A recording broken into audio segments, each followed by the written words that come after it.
Mic check, 1 2 1 2. Welcome to Black and Nuance Podcast. I am your host, Georgette and Robberies, Snap, yeah. So we're back at it again. This is the Christmas episode, or the Christmas week episode. By the time you hear Christmas would have already happened.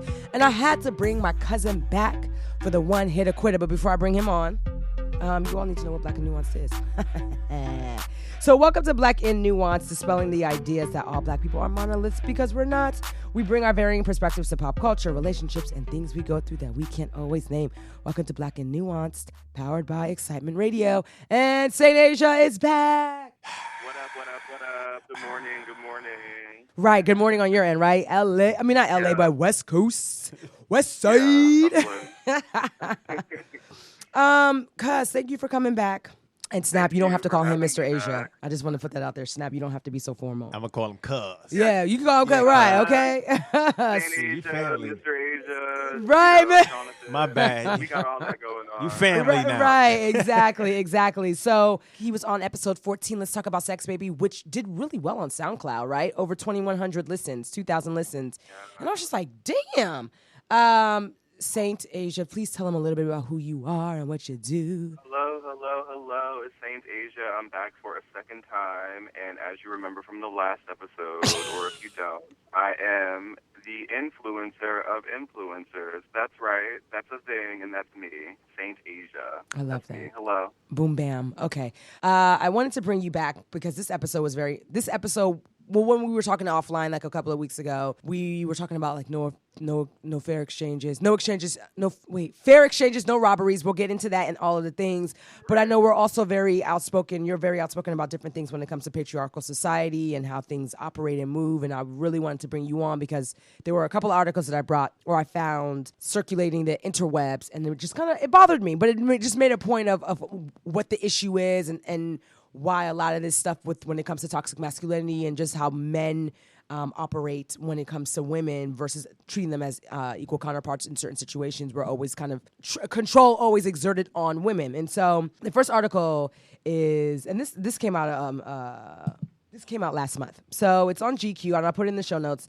And it says a judge strikes down Mississippi abortion ban and blasts men making choices about women's health. And we already know that that's been a big issue, even after Obama left office, that you have men stripping down so many things from the Affordable Care Act. And listen, you don't have to agree with everything that came into the Affordable Care Act, but the biggest thing was that men are making decisions about women's health. Now, let me just get into a little bit of the story. So U.S. District Judge Carlton Reeves calls the legislature's justification for the bill an exercise in pure gaslighting and blasts the sad irony of men's domination of the anti-choice movement. And so what happened was, in March, the Mississippi State Legislature enacted HB 1510, one of the country's most draconian, or something just super old, anti-abortion statutes. It prohibits medical professionals from performing abortions after 15 weeks, except in the case of a life-threatening medical emergency or a severe fetal abnormality. The statute requires the state licensing board to suspend or revoke the credentials of any doctor who breaks the law and subjects them to additional civil penalties. Where was it? One day, the same day. So it says Reeves redirects his efforts from applying basic constitutional law to excoriating lawmakers for knowingly wasting his time and the taxpayers' dollars. So basically it says, there's a well-established and repeatedly affirmed Supreme Court precedent that prohibits states from banning abortions before viability, which occurs around 24 weeks. Oh, okay.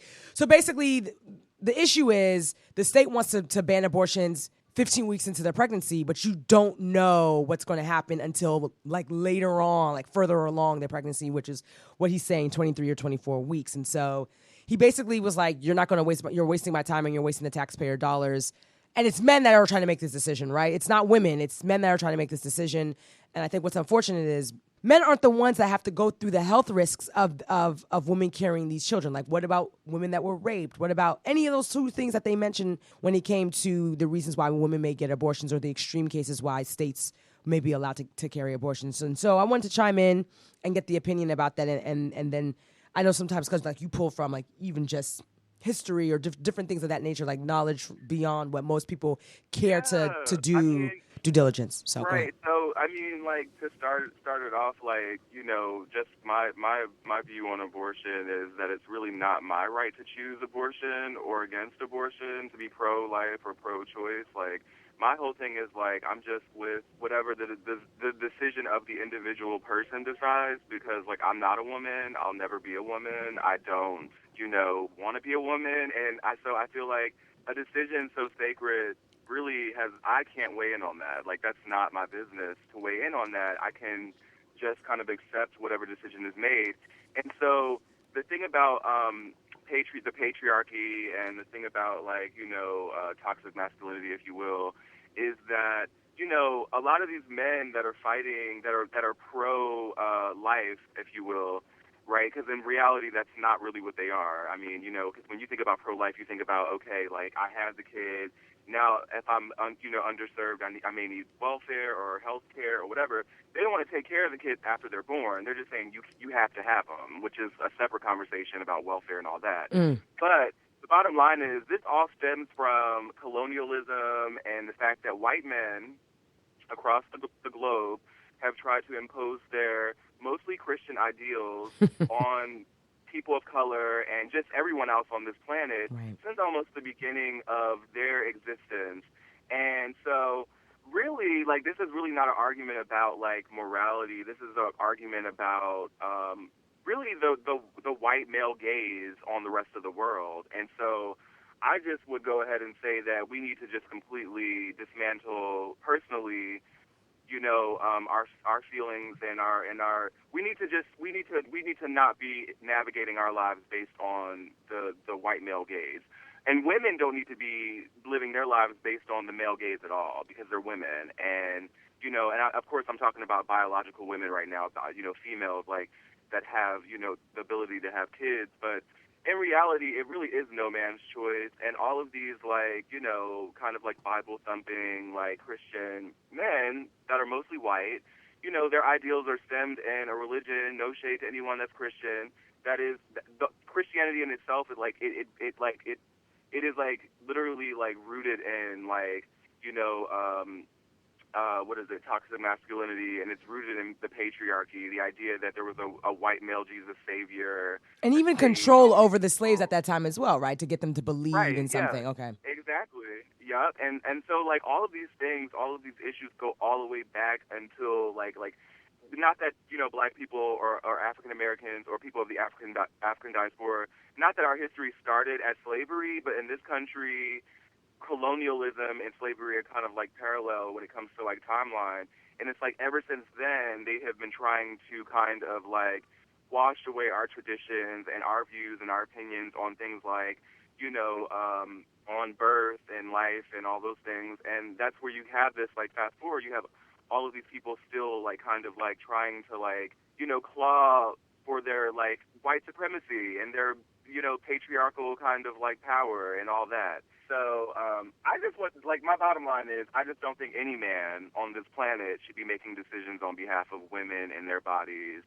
And I know I can get long-winded, but from the healthcare perspective, you mentioned just like, when most people think healthcare, they think physical health, right? But like, there's a whole lot of other aspects of health, like emotional health, spiritual health, and so it's like, yeah, the woman carries the child and all that. There's like so many other things that I'm still learning about. I didn't even, things like postpartum and all those things that come along with pregnancy, even if you get an abortion, some women have postpartum, right? So it's like the idea that like men who will never have a vagina, right, in the same sense, never be able to bear children, never be able to even feel that level of like estrogen running through their body, like the idea that we're making decisions on women's behalf, I think it's absurd, and I would never be as presumptuous to even try and do that for any woman. Right. Well, let's one more thing. One comment I want to make before Snap chimes in is so the irony is everybody comes from a woman's body.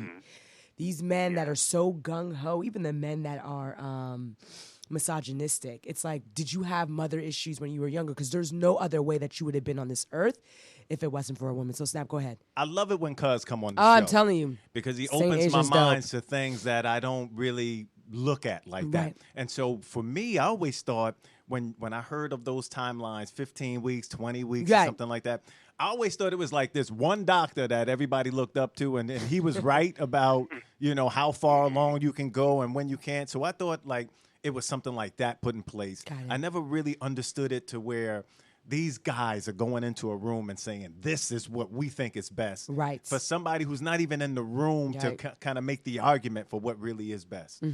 So yeah, man. I mean, think about 15 weeks. That's literally hold on. What's that? That's not, that's It's 2 like months, 3 months? 3 months. 3 months? 3.5 months. 3.5 months, okay. 3.5 months. But is that when the fetus actually is fully formed? Is it forming? Like, because I know people tell me women that are pregnant, they say they always wait until a certain period. They don't even tell you like within the first 2-3 months because they could easily have a miscarriage. See. So is it after the 3.5 time frame, Saint? Do you know? I don't know. I'm not really, listen, like I said. I'm asking you, like. Yeah, like, and so, like. I didn't have saying, anyone like, close I don't, by like, to know. this Oh, is just Idris a Elba. lane. Yep, I remember that. I'm gonna throw I that can comment just in. never really be in this lane and like really just be driving, like regularly driving in this lane. It's just not going to happen because Yep. I'm not a woman. And Right. I don't have a uterus and I can't bear children, and I will never understand the emotional and spiritual and physical like strain that is put on a woman's body when she becomes pregnant. I mean, you can even skip to the sex part. I mean, you can go back to in retrospect to the sex part. It's like even women being penetrated, right? Like just in the way that you're receiving, essentially, this man's life force or his energy or his sperm or his cum or whatever you want to call it. Like that within itself, like. It's just something that men cannot experience in the same way. I don't know why people. There's women in my life. There've been women in my life throughout the years where I'm like, you are going crazy, blah blah blah blah blah, and they're just like, yeah, because you don't know how it feels, blah, blah. And I'm like, I don't fucking know how it feels. So if I don't know how it feels to be a woman on the receiving end of like sex, essentially, or like a relationship or whatever, I damn sure don't know what it feels like to be pregnant. And I'm not about to be out here like, okay, at 3 months, you should be, right, there and doing this, and you can't. And like, I really feel like it becomes a personal choice. I have had women in my life that are close to me that have had abortions, and I'm gonna tell you I guess that's when I asked you. That's what I kind of meant. I should have been more clear, saying like, did you have girlfriends close by that dealt with that? Yeah, I mean, like, you know what? Here's the thing, Georgette. Our generation is the generation that is exposing all our business and like doing the whole like living in public thing. Right. So like, our parents' generations, our grandparents' generations, a lot of times they didn't talk about things, and you won't find out about shit till like the next, 30 years or whatever. You might wind up being on your deathbed and find out some shit that you never knew about. Right. And it's just like there are a lot of women in our lives that have either thought about having an abortion, had an abortion, had miscarriages, and had problems with conceiving. And it's just like they don't necessarily always talk about it. So yes, I've had women tell me like this is what I've dealt with, and me being like just blown the fuck away because I'm like, Right. How are you still like able to be on a date? Like shit, if my fucking latte in the morning is incorrect, I'm kind of like I got an attitude. So I can't even imagine dealing with like an unwanted pregnancy, having to deal with everyone thinking about what that means for me having to think about what that means for me, dealing with maybe some bullshit from the baby's dad. There's just like a whole plethora of shit where I'm and just I know. Like, this is not my lane. I'm just going to listen. And we don't want to put anyone's business out there like that. Exactly. Oh, right, because I'm thinking all the bell hooks. Right. Okay. Thank you. Can we? Oh my gosh. Like, Can we talk about that real quick? Have you heard of the author Bell Hooks? Snap. No. Black woman. I don't even want to call her I just don't want to limit her who she is. Like, but just woman. She's feminist. She's like a womanist, but she's dope. She's or feminist, right? But she, I like to use the word auntie in this sense because I think that word for indigenous people or Aboriginal people makes the most sense. Like she literally is like an elder of like basically indigenous people. She's an auntie. She got clairvoyance when it comes to a lot of stuff, mainly dealing with gender identity and like the way that masculinity is performative in a lot of ways, ways that we can get back to the divine feminine and like what that means. And so I just like to say that she's like an auntie because she got the tea. She is. She has she wrote several books. One called All About Love. There was 2 books that she wrote about toxic masculinity that we're going to gear up for when we talk about that in the New Year Snap. So, but yeah, no, she's dope. She's dope. Okay, so so we're getting to. So here's the second article that kind of bothered me. So Snap, go ahead and introduce the second article. Ex-USC gynecologist accused of abusing patients. He kept photos of nude women in storage units. Right. So I personally feel like, again, still keeping along the lines of what we were talking about in the patriarchal society and men wanting to exert control. I personally am going to jump out there and say I don't feel like men should be gynecologists, and you can call that sexist, you can call that whatever, but this is not the first case that I've heard about men being inappropriate when it came to things like this. And so my first gynecologist, and just so you know, because my question will be posed to both of you all. So women get pap smears out of for two reasons. One of two reasons. Like the first time you get a pap smear, you either turn 18 or you have sex, whichever one comes first. So if you're not having sex and you turn 18, that's when you get it. But if you're having sex at 13, 14, 15, then you get a pap smear, right?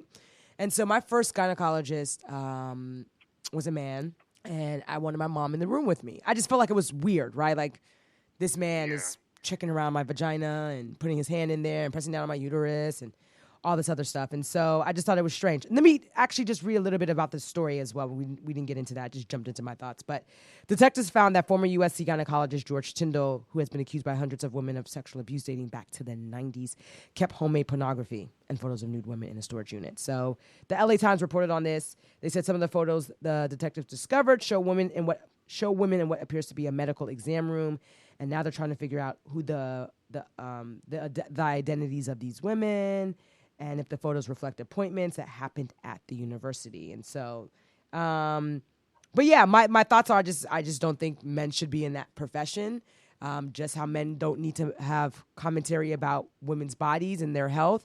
I just think this is where the line gets drawn. There was one story I remember reading about. I'm gonna see if I can find it and put it in the show notes, where this man was helping women orgasm, literally, by feeling in there.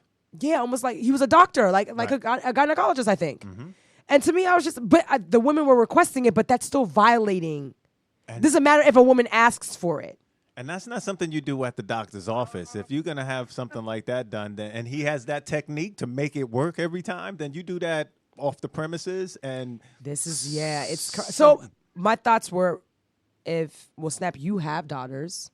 And you said you have a youngest daughter that's not even at that threshold yet for her getting her pap smear. But would you want a male gynecologist? And then I want those to you, Saint, afterwards. Well, okay, so I understand where you're coming from, where you just think there shouldn't be male gynecologists. But I kind of disagree with it, because I just think that there's a certain type of man that can do the job. I'm just going back to... How do you... I just don't necessarily feel like men can separate. Well, okay, so nowadays... Or good at separating. In this day and time, the medical field is so wide now that there are a heck of a lot more women gynecologists than, let's say, 1990. Okay, so... Although I think the gynecology field was male-dominant for a long time... Which is so crazy.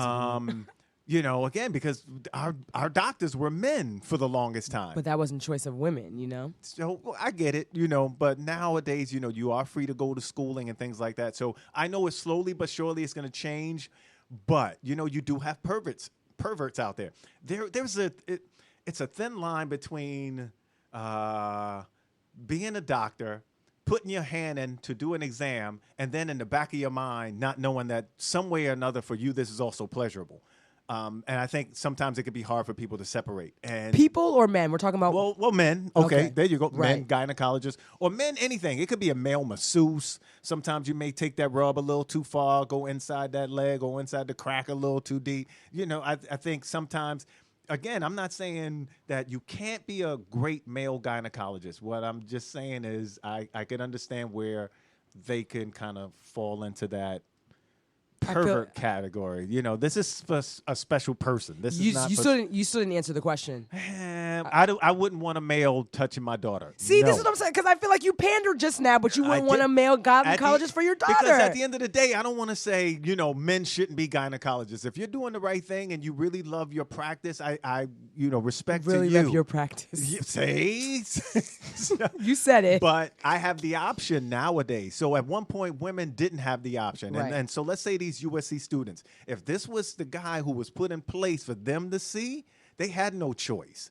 Which is so fucking strange to me. And so, Yeah, they would have a choice. You could just not do it and go somewhere else. Right. See? Right. So, feel free to jump in because I'm confused, you know? No.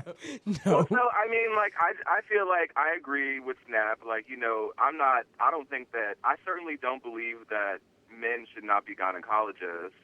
That's too broad. First of all, I don't feel like there will be enough gynecologists because there are probably less, even though it should probably be the other way around, there's probably less women gynecologists than men gynecologists just because there's less women doctors than men doctors. There we go. So, I don't know if I believe that, but in that okay. sense, I mean, I don't know. I'm speculating, but just because of the history, right? Like, men were doctors before women were doctors. Right. You know, women weren't allowed to be doctors at a point or go to college or do a whole lot of other stuff. So it just makes more sense that in, like, a field like medicine, tech, or whatever, there's just going to be more men doing stuff. So it might be kind of hard to say, well, no men can be gynecologists anymore. We're only going to use women. Also, then you start talking to skill set. Like, just because a woman is a woman doesn't mean she's going to be a good gynecologist. Like, you know, and I when it comes to medical care, you want the best person, whether they be man or woman, right? But when you're talking about, body-wise, a man will never, ever have a vagina. Ever. Yeah, I don't care how many times you study that. Yeah, but it doesn't mean that he won't understand a vagina better than some women will. Like, you know, there's Okay, some women that's that fair. don't even, you know, because, like, to your point, the doctor that was helping women climax and reach orgasm, you know, there's some women that have never even made their own selves orgasm, and that means that they don't understand their vagina. There's no way that you would understand your vagina and not be able to make yourself climax, right? So, but, like, it's not really a tit for tat. It's just saying that just because a man is a man doesn't mean that he's not the best person for the job. What I do think is an issue, though, is I feel like we live in a culture, America specifically, because that's what we're talking about, where there's a lot of things that are hypersexualized. Like, our whole culture is hypersexualized. So, in a sense where, you know, maybe in another country, medicine and the culture is not as sexual in general, like the overtones of the whole entire culture aren't as sexual. So when it comes to medicine, maybe you have doctors that just don't think about vaginas in the same way as American men think about vaginas. Right. You know what I'm saying? Right. Like, it might be a thing where it's literally the culture that is creating this problem and not necessarily men, because that's such a blanket. There's so many men on this planet. It might just be the culture. Like, Americans are hypersexual. Everything gets sexualized, you know. Right. The minute you do anything, show nipple, somebody got their shirt off, you know. It's why women don't wear shirts off, you know, in public, which in reality they should be able to. It's why, you know, men are able to, like, be fucking raggedy, you know, and do whatever and not be called out for it, because we have, like, there's sexual double standards and there's identity double standards, too. So all I'm saying is, like, maybe, like, it's really not like the idea of like men being gynecologists. It might just be the fact that these specific men that are doing these specific things are already living in a hypersexual culture. So it leaves more of a gate open to do that sort of thing. But I feel like if you are like, in my mind, like, it's just like anyone that practices law or like maybe like divinity or, you know, dentistry or something like that. If you are really passionate about the type of medicine or the practice that you're practicing, I don't really think that there's room for that, like, negligence into sexuality or, like, hypersexuality or, like, kind of, like, exploiting a woman's body or whatever. Also, yeah, like, there were women that were going to that guy for, you know, so they could, you know, orgasm.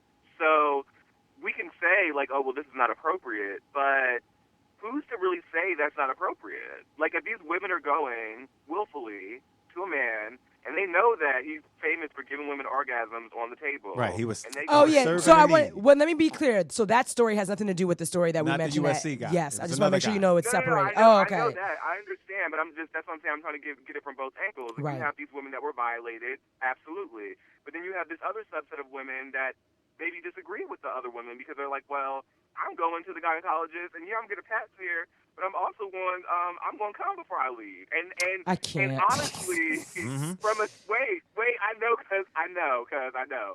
But from a spiritual standpoint, from a like humanistic standpoint, like from a not Americana standpoint, like because we are just so like we think we're so perfect, you know, in our Western world with all of our beliefs and practices. But in like on a basic level, what is really unhealthy about your doctor helping you climax if this is your healthcare provider? Because keep in mind, orgasms don't make you they don't do any harm to your body. It's actually healing to orgasm for men and women. So, there's some doctors that might argue this is a really great part of treatment and, receiving vaginal health or health care. But, I mean, again, I'm a man, so I can't really say. But from my perspective, I think that it's like the hypersexualization that we encounter on a day-to-day basis. Like, yeah, like if you're repressed for so long where it's like you can look at vaginas all day long and heal vaginas, but you're not supposed to have any sexual thoughts. But then you go home and you look at TV and everything else is saying it's sexual too, right? Have sex, have sex. Eventually you're going to be like, well, damn, I'm so repressed that I'm not fucking, I'm like not supposed to do this. It's like the forbidden fruit. So maybe it's a cultural aspect. Personally, I agree. If I had a daughter, probably not going to go to a male gynecologist. Not nowadays. That's why I think the gag is so funny with both of y'all's commentary. Like you still wouldn't take your daughter. Because I grew up. Because I'm not every man. I'm Saint Asia. I'm a different type of man. Come on. You know what I mean? Like, I'm open-minded and shit and all that, but I feel like until my daughter was at an age where she could make a conscious decision to not, because I mean, like, let's not like sugarcoat this or be like naive. There are also women who probably exploit being gynecologists also. Absolutely. There are. What? There's no way there isn't the same thing happening from women gynecologists, because some women are attracted to other women.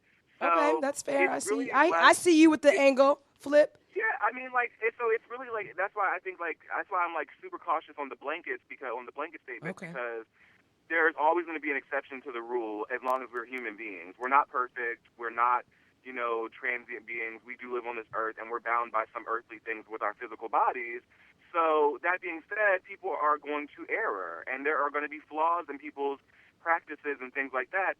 And it doesn't stop with your gender. Like, you could be a male or a female, or a man or a woman, and still, do some shady shit at work. And that's just, it happens all the time. So, personally, like I said, I wouldn't take my daughter to a male gynecologist. Now, if it was a life or death situation, sometimes she might have to. Right. If someone's like, this is the only person that knows how to do this technique, they're the best person to do it, and it happens to be a man. Okay. I mean...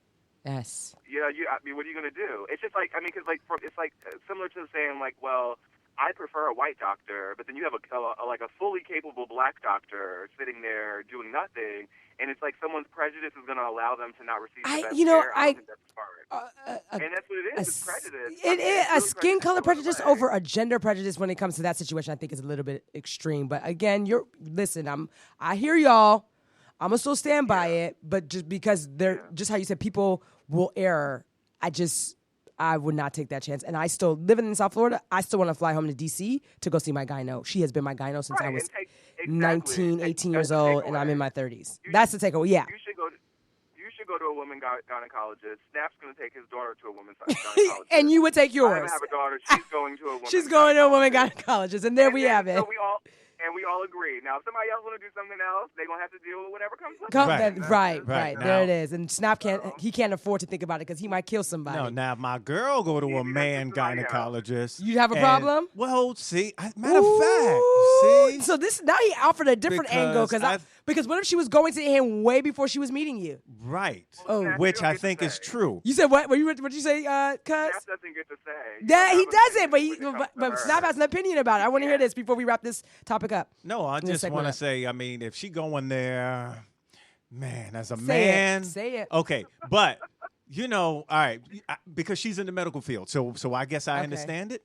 But, and I'm thinking she would know her male gynecologist because I think he is a male. I'm gonna ask that today. See, now to clear he's it up thinking about it because now I'm overthinking it. But let me tell you something. If he can make her do the thing and he ain't teaching me, that's a problem, right? That was a specialty case, but that man got popped as well. But I just want to make sure y'all are clear. I'm gonna find the article. I'm not sure that he should have got popped, but that's a anywho. But no, because it violated whatever, like that's not the doc. Yeah, like that's not what a gynecologist does, right? Despite your patient asking for it, that is not in the job description, right? Correct. Let me tell you something. If my doctor, my male doctor wants, and actually I had let me not get into that. But if my male doctor is fine as fuck and he's giving out hand jobs and I know that, I'm getting a hand job from my doctor and I don't care. And like I don't see anything unethical about it. So why are we acting like women aren't sexual? Also, women have sexual agency. There are women that I get constantly went it. to him and was like, I want to have an orgasm. Right. With that specific doctor, again, separating, we're not talking about the ex-USC He's not the only one, though. gynecologist. I'm sure, but, people, I think, I got to find the article. I'm going to throw it in the show notes. I got to find the article. But, so just lastly, Snap, so you would have a problem with your girl going to a male gyno? Absolutely. Now I'm fighting with myself, but I'm an ass. Listen, this is why I get on Snap. Snap just pandered, and he played neutral. But if his girl had a male gyno, it's a fucking problem. Yeah, I can't with y'all. Okay.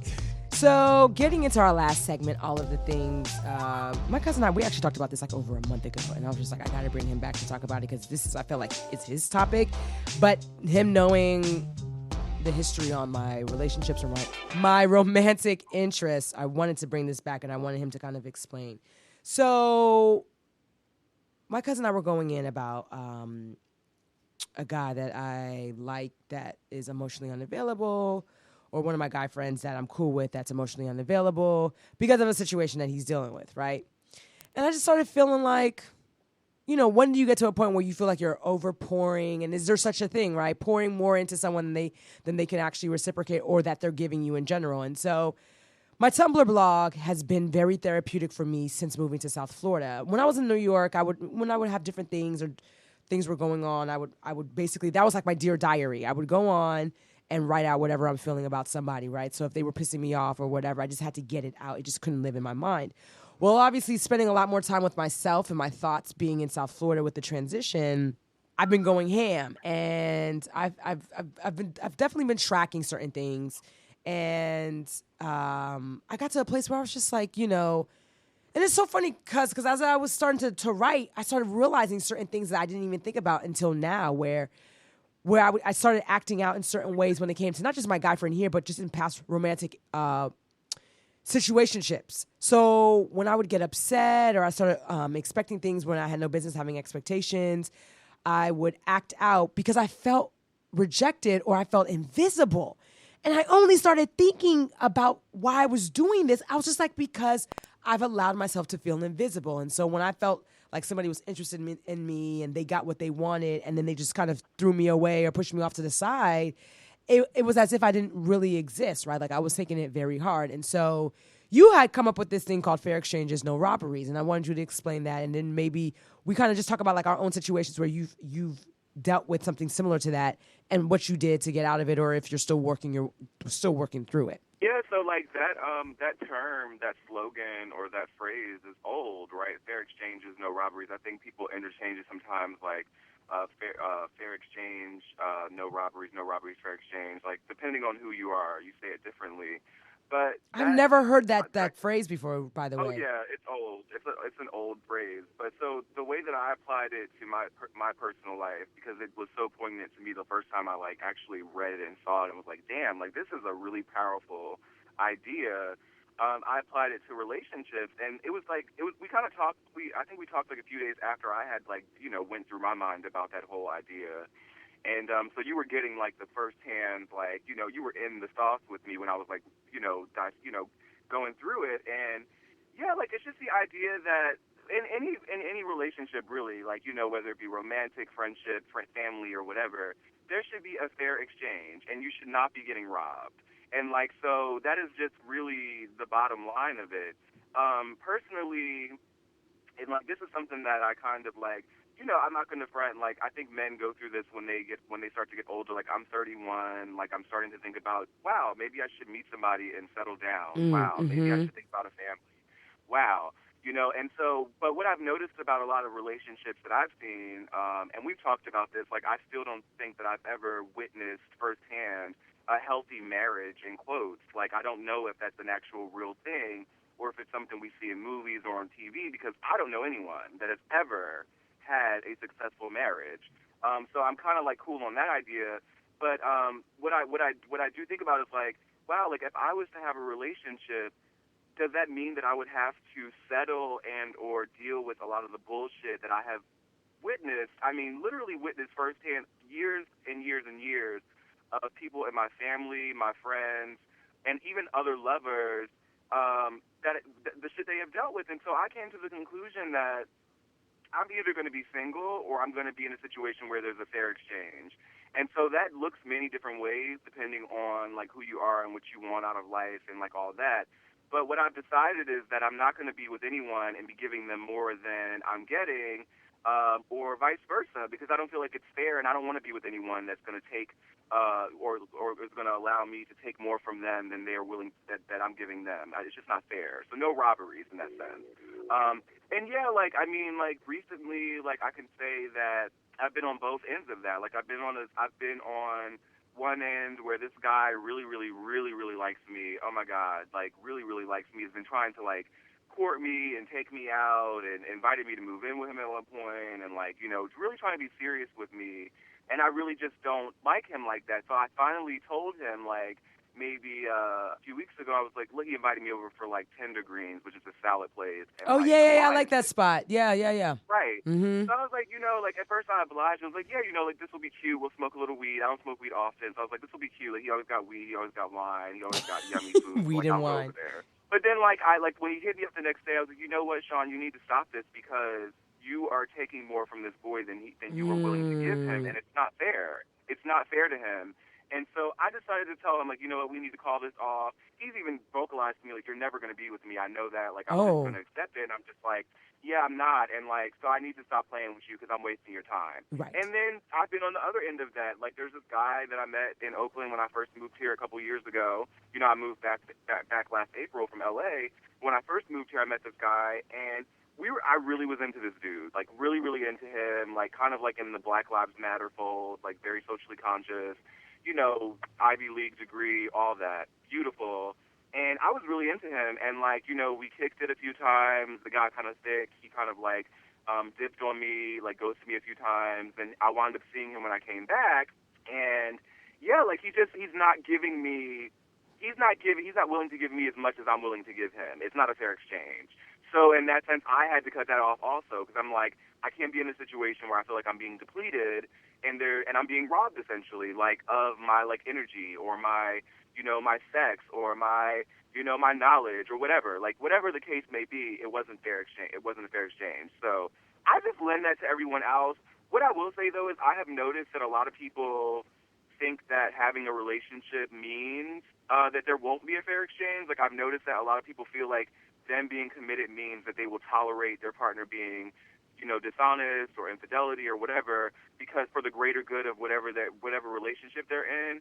But yesterday I was watching. I'm catching up on Scandal because I'm late and I'm gonna stop because I know I'm long-winded. But you're fine. I'm not one of those people that watch a series while they're on. I have to watch it when it's Oh well, over it's done now, so. Yeah, okay. right. So I'm gonna watch all of them because it's easier for me to just go through it. I don't have to binge watch. Right.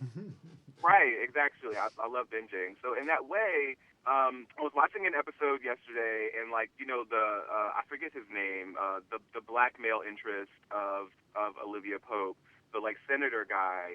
He told her, he was asking her to marry him for a second time, and he had said to her. Oh, you're in the middle of the fucking series. That's old. I know who you're talking about. Oh yeah. You're way behind. Okay. Yeah. Yeah, So, he was buttoned up. He had it all together. This was the perfect guy, quote unquote. Yeah. Right.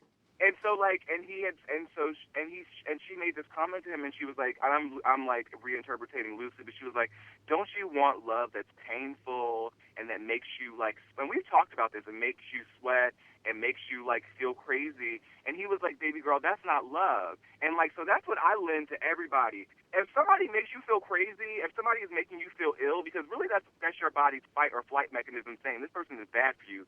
Yes, they fine as fuck. Yes, they got money. Yes, they dicking you down. This person's not for you. And your body will allow you it will literally alert you to some shit that's not good for you.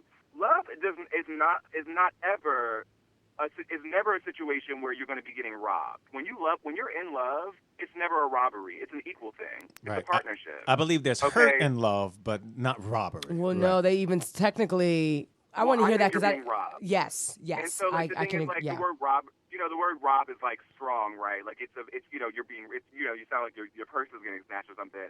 But all that means is that someone is taking something away from you. Mm-hmm. What? And so. Oh, go ahead, Sean. Go ahead. And so what I'm saying is, I just personally believe that I'm not going to allow anyone to rob me anymore, and I'm not going to rob anyone else anymore in the sphere of romance. I only want to do fair exchanges with anybody in any capacity because I feel like that will make me a better human being, that will make me a better man, and it will help me get the things and attract the things that I want in life. Mm-hmm. So that was where the fair exchange, no robberies thing came from. Why do you think there's hurt in love, Snap? I want to hear this. Just because you can do something in a relationship and it not be on purpose. And I don't mean like stepping out like cheating or being infidelity or anything like that. But there's, maybe it's a certain decision that you made and your significant other was hurt by it. So I just think that, or just some decisions. I don't know. I just think that there is some type of hurt in love. It's not purpose, but the whole rob thing, okay, so if we put it down like this, I did a lot of robbing when I was younger. Because, again, when I went out on a date, depending on mindset, depending on who it was, I always understood that just because we going on a date didn't mean that it was going to turn into anything. Now, sometimes, again, as being an opportunist, if the opportunity arose and it was like spread, I was jumping in. So, but even in the relationship now, I try and give a lot, but I know I'm not giving what she's giving, So, but why is that love? So it's almost like she's pouring more into you than you're pouring into her, but I don't want to see it like that, okay. Because, I love her to death. That's convenient, though. Yeah. That is a very convenient point of view. Right. That's what you're saying. That's a convenient thing to do or say when, you're on that side of it. Right. Right. And so, you understand what he's saying, right? Right. Because I know, like, I'll give everything, but it's just like, I don't know, she just do certain things that I'm like, oh, okay, I would have never done that. But why? I don't know. It's because I'm not used to doing it. Maybe because I've never done it. Maybe because I've never was taught this is how you do certain things. A lot of the things that go on in my adult life now is because I'm learning them for the first time. Okay. Really, like, I would have gave it no chance. It's like, like those signs Cuz talked about. But as soon as I saw the first signal, I was out. There was no sticking around or no nothing like that. So, and again, I was a thief. It was whatever I can get, I'm going to take, and then I'm out. Well, how do you get to a place of balancing then? Because you basically admitted that you feel like she's doing more than what you could be doing. So what could Snap do to do more? I'm not sure. And have you talked to her about it? Nope. Oh God. Gosh, Snap. Oh my. Wait. The faces that he makes. We talk. So there's room to grow into this. Right. Like, it's not something that But I think people sometimes stop at a point where they're just like, no, like I'm just expecting that I'm going to either be giving more or getting more, and we hear it in the verbiage of like, especially I know a lot of men or a lot of fathers who tell their daughters, make sure you meet a man that loves you more than you love him. And because so women will that's always damaging, match the level. And so maybe that's what I'm trying to say. I feel like I just don't feel like I'm, you know what I mean? I feel like it, like I'm giving my all to this. Or maybe she may feel different. Huh? Like, I think she need a foot rub, like, tonight. Do you just do things just because, like, man, you know what? I don't even know what her day was like, but let me just do this for her. Okay, so funny thing. Is that a yes or a no? I'll rub her feet, but she pull them back. So, like, it's weird. Okay. But maybe did she feel like because she didn't get her feet done? Like, what is it? Okay, so she went out and bought me a foot spa. Okay. Because, I like to take care of my feet, blah, blah, blah. And, like, the very first day, like, I'm using it. I go to take my foot out. She there with a towel and blah, blah, blah. So I tried to do the same thing again, from her view. So now I would love to do it, but I don't know. It's like I don't know what. It just feels like she does more for me than, and I can try, but it just doesn't match. This is what I'll say. But see, I think what you're thinking about, Snap, and this is why I challenge you to go above and beyond. Because she does that exact thing for you, you're assuming that that's the same exact thing she wants. You're not actually looking into what she wants. There you go. Right. You know what I mean? Not a Like, fair- that's not- correct. That is, it's just kind of like, well, she does it for me, so maybe she want the same thing. No, what might make me feel good is like out the blue, like, I'm always complaining about back problems, and one day you come out and you just, hey, babe, like, let me massage your back. I don't know if your back is feeling some sort of way. Like, my equivalent to you, the foot spa, might be a back massage, and that's what you have to find out. Like, it can't be on some like, all right, well, if she's doing this for me, I'm gonna do this same exact thing. You have to actually really learn what it is that makes that what she really wants. Thank you. Yeah. Thank you. That's what it is. A fair exchange doesn't mean you have to do the exact Correct. same thing. that Correct. person's It's the doing. equivalent of It what just they, means that- yeah. Right. So it's like if you mentioned that you have limited your like personal relationships with women because you know that you are more entitled or inclined. I to, love like, that you be remembered that from the tempted. past episodes. Right. So like that is something that like there's all it's like maybe that is what the balance might be with her like actively. Her love language might be through action. Like maybe yours is like through you saying, okay, well, I'm not going to have these relationships. It's not about doing the same thing. It's about she should feel replenished.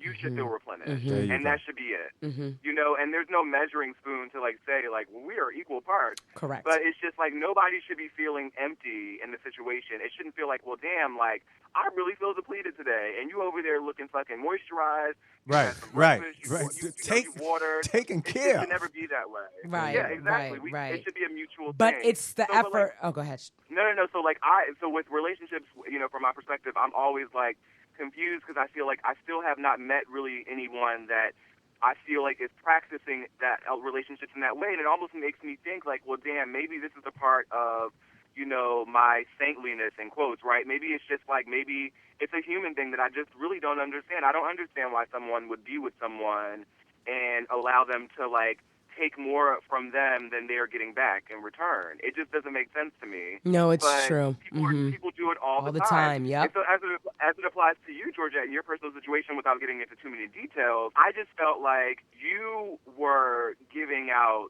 in a few different ways, mainly spiritually and emotionally. You were giving out more energy than you were getting back, and I don't feel like that's fair. I don't feel like that's a fair exchange. At least if I'm going to give you this, safe space, or if I'm going to, do whatever, at least be meeting me halfway in some sense of the word, and I don't feel like that was happening. Well, and I knew so better, I feel right? Like punishing someone or getting mad at someone that is not even in the emotional space to really reciprocate. Yeah. Right, and so like, but my thing is like that doesn't mean that my epiphany is like the Holy Grail. Like it's literally like maybe this is what makes boyfriend and girlfriend or boyfriend and boyfriend or husband and wife. Maybe that's what that really is about. Because and so if that is what it is about, it's about one person loving one person more than the other, or like having more taken away from them or sacrifice. I don't want that for myself. And so maybe that winds up meaning I'll be single and like whatever, and I'll have to just be like, okay, well, or maybe I'm right, and like I'll meet someone that's like, no, nigga, like you absolutely right. This is how we gonna do this. Well, I think it's socializations. So, like, think about it. I think it's been socializations on what people have. Because we talked about it. I don't know if this was the episode you were on, but we talked about it with Snap. We were just like, people act like husbands and wives, people that are legally married, have to live together. Well, it's only because society has made you believe that way, but we're not in your marriage. You know what I mean? Like if you all can live together for 50 years, live apart for 50 years, and you all are the happiest people, I'm sure that nets out better than the people that live together and people, they're living this double life. It's just socialization. So I just want to throw that out there. But you're absolutely right.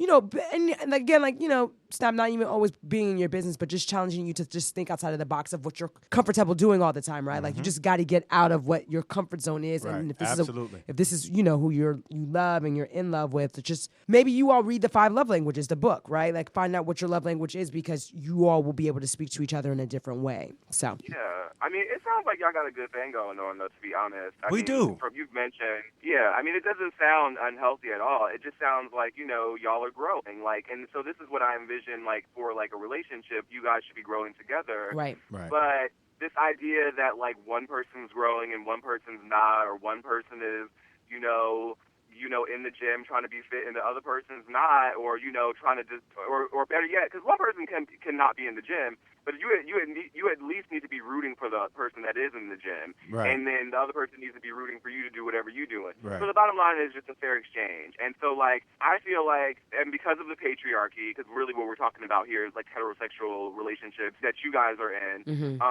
which, I feel like, Georgette, you've been, as a woman, kind of conditioned to believe, like, okay, like, I need to work hard at getting a man because, like, that's a prize, right? Not that you think that specifically, but you've been conditioned to think that, like, oh, you know what, getting a man is, like, a big deal. Like, I need to get a man. Right, and I don't bop around like that, though. Yeah, go ahead. But you're right. Thank God you don't. Yeah, thank creation that you don't. But, like, it's like what, like, women are, in this country at least, are kind of, like, conditioned to believe, like, oh, yeah, girl, you need to get you a man at some point. Right. And then it's by a certain age. Right. Yeah, exactly. And then men, on the other hand, it's like, you can literally just do whatever you want. Do whatever you want for however long. Even from the standpoint of me saying, like, well, I guess I'll just be single. Like, it's not seen as bad, right? Yep. It's not as bad as, like, a woman saying that, right? Like, even though I'm, like, queer and I identify, as, like, queer and, like, I deal with men mostly.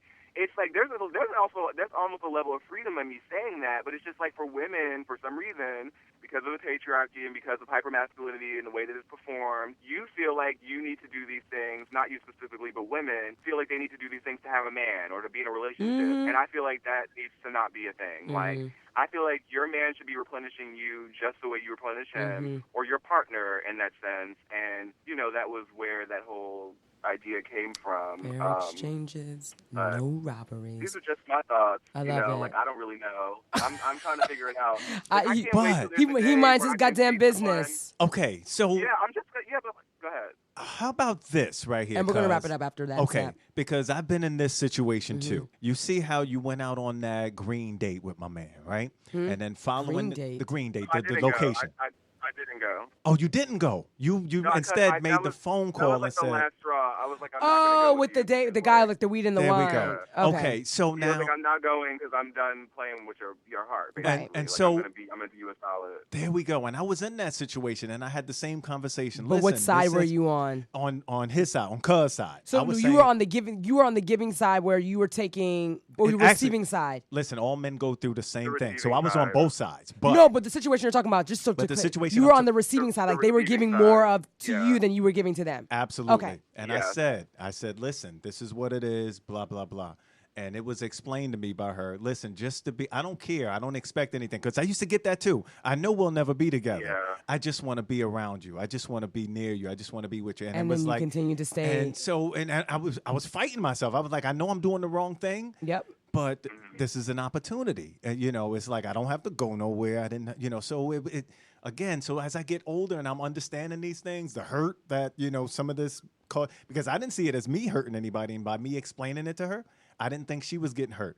But there was some hurt in there. Absolutely. Yeah. I mean, the thing is, all I say is anybody that, and Snap, I always say from the perspective of like you having girls, like you're gonna have to talk to them about what the opportunistic men look like when you, in your younger days. Like, listen, this is what this look like, and you deserve better. XYZ. Because a lot of men, and no shade, not a lot of cis hetero men.